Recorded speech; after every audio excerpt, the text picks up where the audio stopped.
Hello Simon. Hello Walter. Ravi de te rencontrer. Enchanté. Ravi de te rencontrer en vrai. Enchanté officiellement. On est devant un lieu marquant pour toi, Ouais. l'Adidas Arena. Pour Ouais. toi et pas que pour toi, pour tout le club, parce que tu es quand même notre épisode sport de l'année. Donc tu représentes Le Paris Basketball. Et le Paris Basketball a la chance de jouer à l'Adidas Arena, qui est une salle qui est ultra moderne, qui est adaptée au show de haut niveau. Et on a la chance de l'avoir inaugurée il y a 1 an et demi. Donc il y a une saison et demie, le 11 février 2024. Et on y accueille, tu vois, régulièrement plus de 8000 spectateurs. Et en l'occurrence, cette saison, on va jouer au moins 32 matchs ici et 2 à l'Accor Arena. Ici, c'est la salle de la saison 25-26 et, et des 2 saisons précédentes. Vous êtes là que depuis le 11 février 2004. Exactement. Vous étiez où avant? Avant, on était à Georges Carpentier, Qui est dans le 13e arrondissement de Paris. Tout à fait. Eh ben, je vous propose. Ouais. En plus, je crois que votre slogan, c'est Ici tout commence. Ici, alors c'était le slogan à l'époque, mais tout à fait. Ici tout commence. Ah, le slogan d'à l'époque. Ouais, Bon, tout à fait. j'ai fait mes recherches, mais à ma T'inquiète. façon. Ce que je te propose finalement, c'est que on n'aille pas voir l'Adidas Arena, parce que libre à ceux qui veulent découvrir le sport Tout à fait. actuellement du Paris Basketball, le basket, mais surtout tout ce qui se passe, le show autour de vous. Ouais. Par contre, j'aimerais bien aller voir où tout a commencé pour vous. Avec plaisir. On y va? Ouais, avec plaisir. On y va au fil? Eh ben, on y va, on va aller voir cette belle salle. On n'a qu'un peu de route à faire d'ici là. Ladies and gentlemen, petite pause, je vous partage une information importante. Dans chaque épisode, l'invité et moi-même, on sera à chaque fois attachés avec la ceinture partie ventrale et un système d'ancrage dans le dos. Tout ça pour garantir la sécurité des passagers pendant le voyage. Allez, bon épisode à tous. Ce que je te propose, c'est pour que les gens puissent faire connaissance de toi, ta personnalité, ton environnement pro-perso. Je vais te poser la même question qu'à tous les invités. Qui es-tu? C'est assez large, mais je vais te faire le débrief ou la présentation sur la partie perso pour commencer. Mais j'ai 27 ans, je m'appelle donc Simon et j'ai la chance depuis presque 7 ans de travailler au Paris Basketball. Et avant ça, j'ai eu la chance depuis mes 17 ans d'être plutôt indépendant. Et tu vois, depuis que j'ai 17 ans, j'ai pas mal bougé en Ile-de-France. Donc je viens d'Ile-de-France, je viens d'Étampes. Et en l'occurrence, tu vois, je suis parti à Fontenay-aux-Roses faire une licence d'éco-gestion. Et en fait, dans le cadre de ma licence d'éco-gestion, ma 3e année s'est déroulée en échange à Montréal. Et donc, je suis parti à Montréal pendant 1 an. Canada pendant 1 an, ouais. Ouais, exactement, qui a été exceptionnel. Et donc, pendant cette année, j'ai eu un cours en marketing du sport avec un expert dans le marketing du sport qui s'appelle André Richelieu. Et en l'occurrence, en rentrant de France, je me suis dit que c'était le secteur dans lequel je voulais me spécifier. Et en fait, moi, j'aimais déjà le sport de base parce que, tu vois, j'avais pratiqué 11 ans de foot. Quand je jouais aux jeux vidéo, je jouais à FIFA à l'époque, IFC maintenant. Et donc, j'aimais beaucoup, tu vois, jouer au mode carrière. J'aimais beaucoup gérer les clubs, gérer les transferts, faire des transferts, voir des clubs monter de division, etc. Et donc, en l'occurrence, quand je suis rentré du Canada, je me suis dit, c'est le moment. Et je me suis dirigé vers un master en marketing du sport à Strasbourg, qui à l'époque était un des meilleurs masters, qui est d'ailleurs toujours un des meilleurs masters, donc dans ce domaine. Et donc j'y suis resté 6 mois. Et le stage de Master 1 dans ce cadre-là a été au Paris Basketball. Et ensuite, j'ai continué avec une alternance au Paris Basketball, j'ai continué avec un CDI. Et aujourd'hui, je gère toute la partie billetterie et hospitalité avec une équipe de 13 personnes. Et C'est du réel. Ouais. Et en l'occurrence, donc j'ai la chance, tu vois, de gérer un pôle et une équipe qui est exceptionnelle et qui représente à peu près plus de 50% des revenus du club. La saison passée, c'était 9 756 000 €, presque 10, quasi mais 250, pas 10, pas 10. 244 des 1 million. La symbolique n'était pas là, mais presque. Tu nous as parlé de ton équipe que tu avais aujourd'hui dans le côté hospitalité. Il n'y a pas de head of sales à proprement parler dans le monde du sport, si ce n'est des très grands clubs professionnels. Mais tu as la particularité d'être responsable de toute la partie qui est hospitalité, donc qui est billetterie et gestion, on va dire, des contrats B2B. Oui, exactement. Vas-y. Ah non, tu voulais dire quelque chose? Non, j'allais juste te dire qu'en réalité, tu as quand même des postes de commerciaux, des postes de head of sales. Tu les retrouves. C'est juste que très souvent, un head of sales, au contraire dans plein de structures ou même dans des startups, il va toucher à plus de choses dans le monde du sport parce que tu as ce côté événementiel. Et dépendamment du reste de la structure, potentiellement, il est amené donc à faire plus de choses. Mais chez nous, tu vois, aujourd'hui, mes fonctions, elles sont pas uniquement commerciales parce que la construction de mon poste au fur et à mesure est du pôle. Mais la réalité, c'est que, on en parlait, mais par exemple, on en parlait ce matin avec un nouvel alternant chez nous, mais au FCMS, tu vois, typiquement, il y a un vrai responsable commercial qui ne fait que du commercial. Ouais. Et dans mon équipe, il y a, entre guillemets, 8 responsables commerciaux, parce qu'il faut qu'on les légitime tels quels. Mais tu as 8 commerciaux, 8 sales, équivalent BDR/AE, parce qu'en réalité, il n'y a pas de distinction sur le cycle de vente chez nous. BDR, Business Developer Representative. Exactement. Et AE, Account Executive. Exactement. Yes. Ou chasseur-éleveur en français aussi parfois. Ouais. Chez nous, il n'y a pas la dissociation. Mais tu vois, ces 8 personnes-là, elles n'ont en majorité que des missions commerciales. Et encore, pour certains qui ont des responsabilités sur certaines offres, ils font d'autres choses aussi. Tu as raison d'apporter cette subtilité qui est qu'en fait, vous faites des choses qui sortent du commerce comme l'événementiel. Ouais. Là où dans des entreprises privées, ils font des choses qui sortent de leur domaine commercial aussi parce que le secteur l'oblige. Donc là, la particularité de votre secteur, c'est justement de devoir gérer d'autres choses qui ne sont pas proprement alignées avec le secteur privé. Oui, tout à fait. Privé, entreprise lambda. Oui, parce que du coup, effectivement, ça c'est aussi une vraie réalité qu'il ne faut pas oublier, c'est que le sport et le Paris Basketball, c'est un milieu lucratif, en tout cas quand on est dans le secteur professionnel, comme le Paris Basketball, et donc c'est une entreprise. Et donc nous, le Paris Basketball, pareil, on est censé aller chercher la rentabilité, au moins pour assurer la viabilité du projet. Et tu vois, tout ce qu'on va faire derrière, parce que le Paris Basketball, c'est le club du Grand Paris, on a un aspect très communautaire, très social aussi, où on a changé la vie de plein de personnes, où on a fait des ateliers pratiques basket, mais aussi on a permis à des personnes d'évoluer, tu vois, en interne, des bénévoles qui sont devenus stagiaires, qui sont devenus alternants, qui sont devenus employés tout court, qui ont évolué, qui ont développé des compétences, et puis on a aussi en capacité de mettre en avant des communautés. Tout ça pour dire, en fait, on a un rôle qui est aujourd'hui un rôle très social, mais la réalité, c'est que le Paris Basketball, ça reste une entreprise qui a besoin de générer des revenus et qui, comme n'importe quelle entreprise, cherche au moins à être au point mort. J'aimerais bien que tu nous partages justement comment tu as évolué au sein du Paris Basketball, mais avant tout, comment tu y es rentré? Parce que ça fait 7 ans. Ouais, ça fait bientôt 7 ans, ça fait 6 ans et demi. D'accord. Depuis février 2019, le 14 février 2019. Okay. J'y suis rentré assez simplement. Tu as une mémoire des dates incroyable. Ouais, ça va. 11 février 2024. Ouais, oui, mais parce que c'est des dates marquantes. C'est assez simple et en même temps, tu vois, là on est en train d'échanger et si jamais j'avais quelque chose à dire, c'est pas du tout s'inspirer, mais justement c'est de jamais lâcher. Et en fait, tout simplement, au début, ça part de la recherche de stage en M1. Et donc, dans le cadre de cette recherche de stage, moi, j'ai envie d'aller dans un club professionnel. Je te disais avant, avec FIFA, moi, j'aimais gérer des clubs, j'avais envie de voir ça dans la vraie vie et de participer, de contribuer au développement d'un club. Et donc, je me dis que je vais chercher un travail dans un club ou un stage dans un club. Je cherche évidemment dans les clubs pro, donc je passe des entretiens au PSG, je passe des entretiens au Girondins de Bordeaux. Ça marche pas trop. Et à l'époque, Lilian Pichot, qui est le responsable de la formation, qui est très sympathique, me dit quand même, Simon, tu devrais chercher en gros des clubs qui sont potentiellement entre guillemets moins professionnels, qui sont semi-professionnels ou des échelons inférieurs. Je me dis ok, mais j'avoue, moi j'ai quand même envie de cibler tu vois, des profils, des clubs qui sont intéressants et pertinents pour ma carrière. Et donc à ce moment-là, je vois sur un site qui s'appelle Sport Carrière, si on peut les citer. Tu peux. Donc chez Sport Carrière, je vois une offre pour le Paris Basketball que je ne connaissais absolument pas. J'avais déjà vu, quand je reconstruis un petit peu ce que j'ai vu avant, j'avais déjà vu des stories de Mister V à l'époque et d'un ancien collègue de lycée qui avait vu un match au Paris Basketball à Carpentier, là où on va justement. D'accord. Et en l'occurrence, donc je vois cette offre de poste qui est un poste dont l'intitulé était assistant billetterie commerciale. Et il y avait une mention pour un recrutement au plus vite. Et donc je me dis, ok, très cool, je postule via Sport Carrière. Et en même temps, je me dis, en bon élève, je vais aussi envoyer un message sur LinkedIn. Et j'envoie un message à Mathias Priez.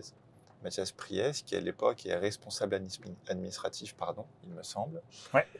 Et en l'occurrence, Mathias ne me répond pas. Le jour d'après, je me dis, écoute, très cool, j'ai vu cette offre de poste, mais j'ai pas de retour, qu'est-ce que je fais maintenant? Et dans ce cadre-là, je me dis, écoute, je crois que c'est le jour d'après, je vais relancer, mais je vais relancer quelqu'un d'autre. Et donc, j'envoie un message à Rommel Coustre, qui est le DG à l'époque. Qui n'est plus. Exactement, qui est resté DG 1 an au Paris Basketball, avant que Mathias prenne en partie sa place. Et en l'occurrence, Romuald me répond, me dit, écoute, j'aime bien ta démarche, etc. Envoie un message à Mathias. Donc, de ma part. Alors, pas nécessairement de ma part. Ah. Envoie un message à Mathias, renvoie un message à Mathias. Okay. Je pourrais relire la conversation après, par sécurité. Mais du coup, je renvoie un message à Mathias où je fais une relance. Et donc, Mathias me dit, oui, écoute, on peut effectivement on peut s'entretenir dans le cadre d'un recrutement potentiel. Et donc, suit le process du recrutement assez simple. Et en l'occurrence, le jeudi, j'ai mon entretien le matin à 10h de mémoire. Et donc, je rencontre Vince Bott, qui est responsable billetterie à l'époque.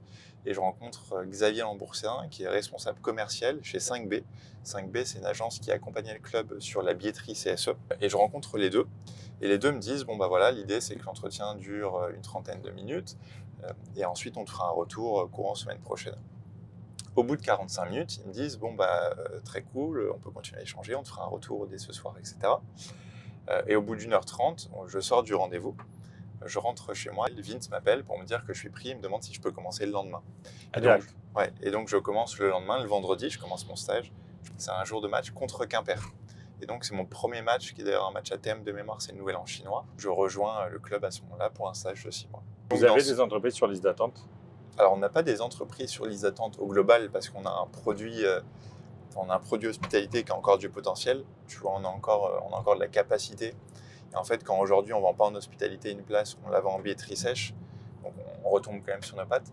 Aujourd'hui, on a une liste d'attente sur le premier rang courtside parce que c'est un vrai produit symbolique. Les clients veulent être en courtside, ils veulent être au premier rang.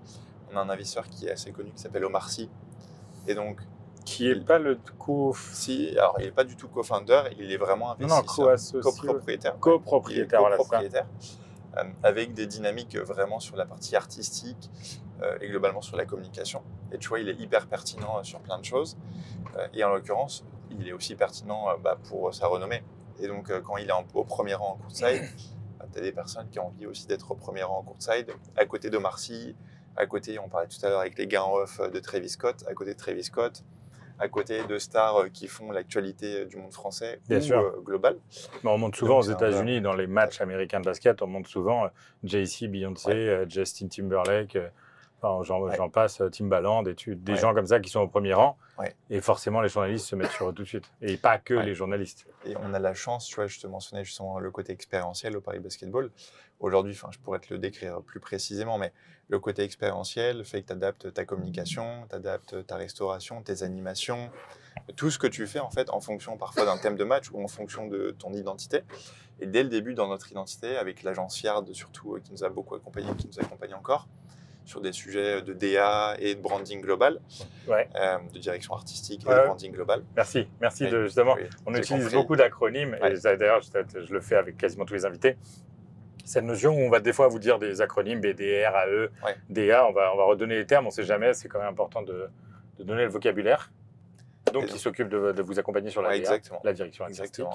Et donc il nous a accompagnés dès le début en venant se positionner sur un créneau qui a été hyper intéressant, qui était assez simple. C'est le Paris Basketball, c'est un club qui parle à tout le monde, avec les matchs à thème, donc parfois qui permettent de toucher des communautés, qui permettent parfois de toucher des personnes qui sont sensibles à un enjeu environnemental, avec le green game, etc. Et c'est aussi un positionnement qui est très simple, qui est aujourd'hui, il y a un marché français du basket qui est assez vieillissant. Tu as beaucoup de fans de NBA qui se lèvent la nuit, qui regardent des matchs NBA, mais qui ne suivent absolument pas le marché européen et donc le championnat français. Et donc nous, on arrive sur ce marché donc francilien spécifique où tu as une vraie appétence pour l'univers urbain. Tu vois, on va créer des connexions, et le basket et l'univers urbain, c'est assez naturel. On va créer des connexions très lifestyle. Et dès le début, le positionnement que propose Yard, c'est un positionnement pour le club qui est donc urbain et qui te permet, tu vois, d'aller chercher ses influenceurs, chercher les rappeurs, qui te permet de montrer que c'est très cool de passer un moment au Paris Basketball. Et donc, ça fait sens. Aux abords du stade en plus. Exactement. Donc, ça faisait sens dès le début. On fait une petite halte. Je te propose de regarder autour de toi et essayer de comprendre pourquoi on fait la halte ici. Je sais très bien. Hein.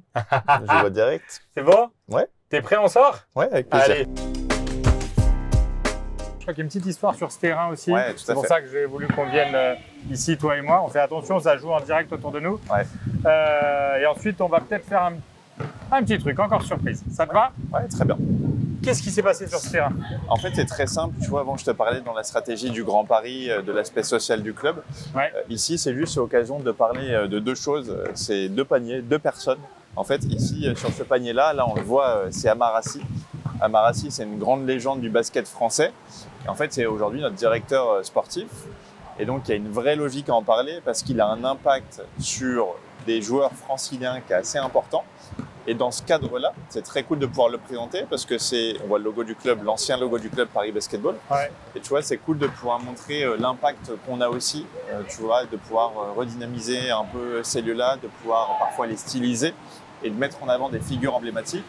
Et de l'autre côté… Regardez, je vous invite à regarder sur l'autre panier. De l'autre côté, on le voit là à l'instant. C'est Bégarin. Exactement, c'est Juan Bégarin. Juan Bégarin, avec les gars en off, là, on parlait de l'INSEP. Donc, Juan Bégarin a été à l'INSEP. Et en sortant de l'INSEP, il est arrivé au Paris Basketball. Et donc, il a été drafté au Boston Celtics en jouant au Paris Basketball. Wow. Drafté au second tour. Mais à défaut, il a été drafté en NBA. Et donc, tu vois, pendant 3 saisons, de mémoire 3 saisons, il a laissé un impact assez intéressant et un impact plutôt pertinent pour le club. Et donc, c'était l'occasion à Glacière de poser un petit peu les bases, de rappeler qu'on a un rôle un peu partout dans le Grand Paris, voire partout dans le Grand Paris, et qu'il y a aussi des figures du basket qui sont passées au Paris Basketball et qui ont encore un rôle à jouer et qui jouent un rôle dans la vie de tous les jours. Qui ont laissé une belle trace. Exactement. Bon, c'est pour ça que tu as compris très vite où on était quand on est arrivé, forcément, tu comprends. Messieurs, dames, on va faire un 2 contre 2, on a trouvé 2 personnes. Les 2 personnes qui étaient là, elles ont l'habitude de jouer. À tout de suite.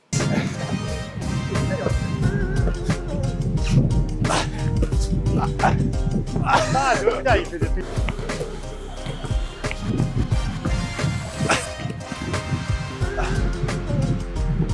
Oh là là, c'est beau. Il va repasser. Attention.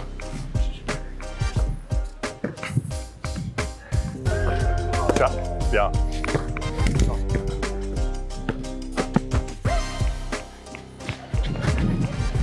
Oui, Oh là monsieur. là.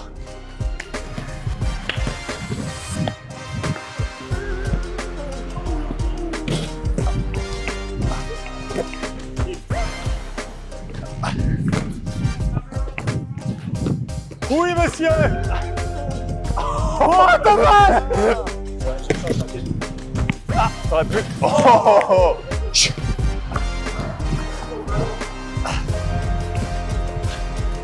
Mais eux, oui.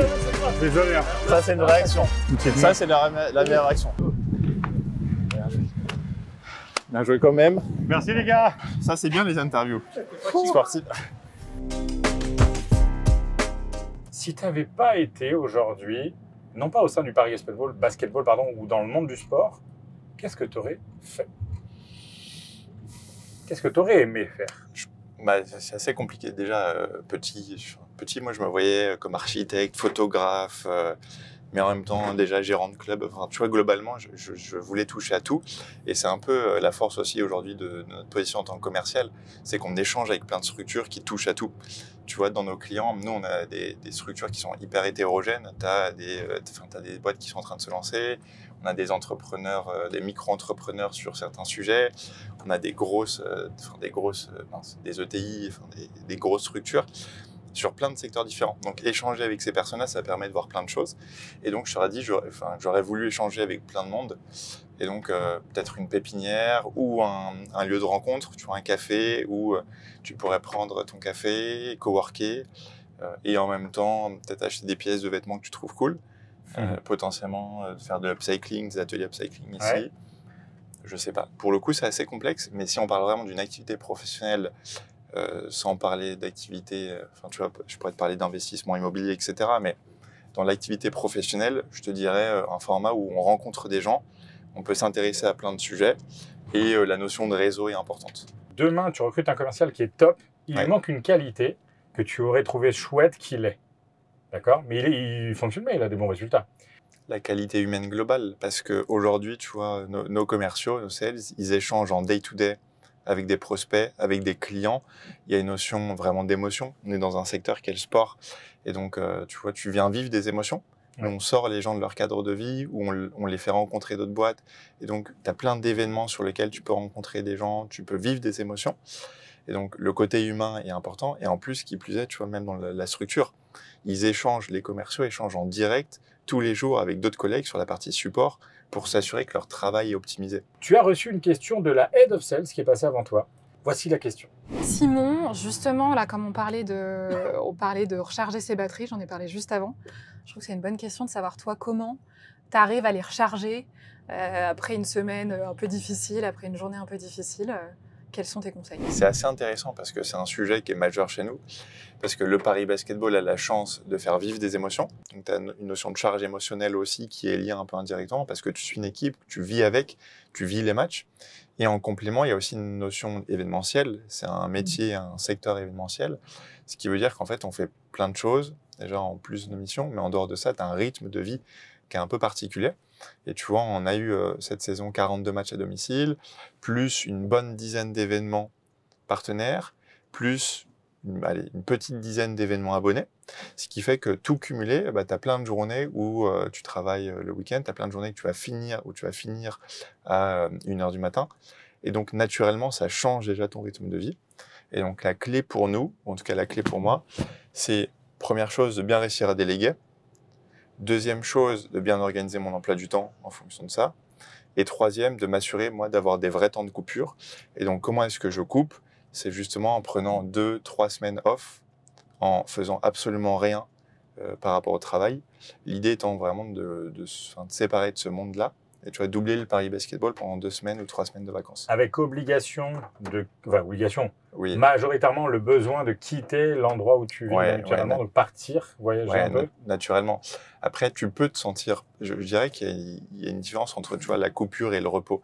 Tu peux te reposer chez toi pendant 1 semaine, mais ce ne sera pas une vraie coupure mentale. Et si jamais tu veux vraiment décharger les batteries, si je prends la question de l'Head of Sales précédente, en l'occurrence, tu vois, pour vraiment décharger les batteries, vraiment, tu es obligé de changer de cadre. Et donc, dans ce cadre-là, je dirais qu'il faut que je change de cadre, il faut que je prenne une vraie période de repos. Il faut que je me sente bien dans un endroit où je vais faire moins de choses, je vais avoir moins d'intensité dans ma vie de tous les jours, parce que la vie est assez intense. Et dans ce cadre-là, tu vois, je te dis, ouais, je vais bien me reposer et je vais me sentir bien après. Okay. Typiquement cet été. Merci. Simon, c'est à ton tour de pouvoir poser une question à la prochaine Head of Sales qui va passer après toi. Quelle question aimerais-tu lui poser? Aujourd'hui, comment est-ce que tu appréhendes l'IA? Est-ce que tu arrives déjà à l'intégrer dans tes process commerciaux? Est-ce que tu as envie de l'intégrer? Est-ce que tu n'as pas envie? Est-ce que les équipes sont plutôt réfractaires? Ou à l'inverse, elles ne le sont pas? Assez curieux de savoir ce qu'il en est pour toi. Merci Simon pour la question. Elle aura tout l'honneur d'y répondre lors le prochain épisode de la semaine prochaine. On vient d'arriver à la salle Carpentier. Il me reste une dernière chose, c'est à te faire rappeler une anecdote qui nous a été partagée par quelqu'un de ton entourage pro qui s'appelle Simon aussi. L'anecdote, c'est, j'ai essayé de te la faire deviner bien évidemment, c'est que tu es capable de disparaître pendant 20 minutes lors d'un moment incroyable qui est censé être un moment où il peut se passer quelque chose de dingue à la fin, avec quelqu'un d'incroyable qui est en lien avec votre club. Beaucoup de suspense, mais je vois ton regard, je pense que tu as compris. Ouais, j'ai compris. C'est une mention pour un moment qui était donc à Monaco. En fait, on gagne 2-1 à Monaco et dans ce cadre-là, on a un dernier match qui peut nous offrir le titre. Gagner 2-1 parce que, si je précise, en play-off, dans le cas des play-offs de championnat français, pour gagner le titre du championnat français, il faut gagner 3 matchs. Et là, en l'occurrence, donc vous pouviez gagner le tout de suite. Exactement. On pouvait gagner. C'était le deuxième match à Monaco. On venait de perdre le premier 2 jours avant, il me semble. Et donc, il se trouve que Omar Sy et notre président et quelques directeurs, si ce n'est tous les directeurs, viennent justement pour le 4e match, donc, qui permet donc potentiellement à Monaco de revenir à 2-2 ou au Paris Basketball de mener 3-1. Et donc, dans ce cadre-là, on a tous nos investisseurs. On en parlait avant, on a aussi Omar Sy qui est présent parmi nos co-investisseurs, nos copropriétaires. Et donc, dans ce cadre-là, en fait, en fin de match, qu'on perd malheureusement 2-2, mais qui nous permet aussi de gagner à la maison 3-2, un match exceptionnel. Et ben en fait, dans ce cadre-là, Omar Sy avait besoin d'une escorte niveau sécuritaire. Et donc, il a fallu qu'on l'accompagne avec le DG Mathias Priez, dont on parlait avant, le DG sur la partie administrative. Et donc, on a accompagné Omar avec Mathias et un garde de la sécu, justement, de la salle de Monaco, jusque son hôtel. Et j'ai été un peu pris à partie justement pour accompagner Mathias parce que je suis musclé, très fort, etc. Non, en l'occurrence, j'ai juste été pris à partie par Mathias. Et un peu en last minute, j'ai accompagné Omar Sy. Et donc, dans ce cadre-là, j'ai effectivement pas prévenu les autres avec qui on était, donc tout le groupe d'employés. Et donc, on a accompagné Omar jusque son hôtel.